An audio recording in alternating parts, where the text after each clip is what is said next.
lecture, you're going to learn how to do competitor research in the right way. You need to look for the competitors who are doing reasonably well, neither the industry leader nor a newer one.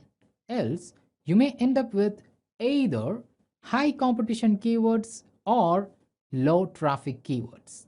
Instead of doing this work manually, let's use some tools to do this hard lifting. Because if you are a complete newbie, then there are chances that you might not even know who your competitors are.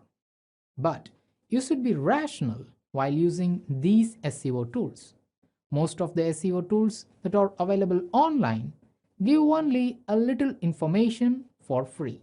If you need more than that, then you should buy the premium or pro version of these tools. But in this course, I am going to use only the free version of all the SEO tools that I am going to discuss. Now let me start with spyfu.com. This is one of the best SEO tool I have ever used, and the interface is very user friendly. Before starting with this tool, let me make you aware of the purpose of this lecture.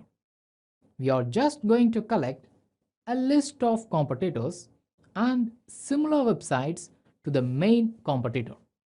If you don't know any competitor website in your niche, then find one manually by searching for your target keyword or your website's core topic on Google. Let me assume that I'm going to start a technology website. That is, I will post news and reviews of latest gadgets or technological items. In such case, let me assume one more thing too. That is, I only know one competitor in that category, and that is Engadget.com. Even if I don't know this website, I would have searched for technological news and reviews on Google, and I would have chosen any one of the top 5 search results as my main competitor. Once I have finalized Engadget.com as my main competitor, I searched for Engadget.com in SpyFu. Along with the other details, the SpyFu gives me the main information that I get from this SEO tool is it also displays other competitors to Engadget.com. I started with just one competing website, and now I have got another 5 competing websites or competitors. You just need to make a list of all the competing websites that we are going to see in this lecture for your first chosen competitor. Once we have completed making that list, then we can see the top ranking keywords of all these competitors. Now, let's move on to the next SEO tool, alexa.com. Let me scroll down to browse top sites and enter engadget.com. You don't need to log in or purchase this tool to use what I'm going to demonstrate now. Alexa also gives many details similar to SpyFu, but what I'm concerned here is the sites that are related to Engadget.com.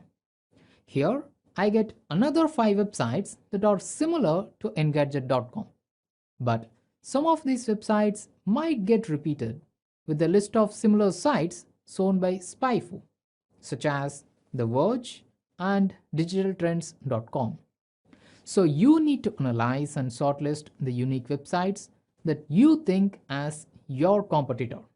Now let's move on to the next tool, that is similarweb.com. I have searched for Engadget.com in this tool too.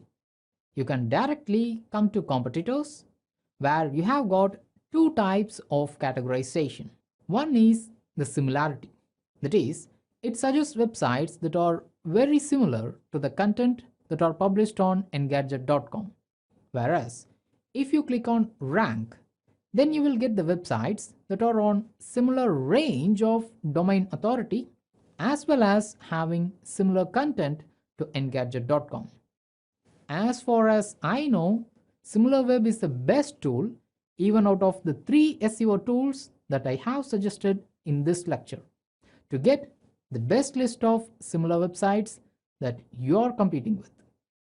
If you practice this lecture, then you could have got some 10 to 20 similar sites or competition websites to your niche.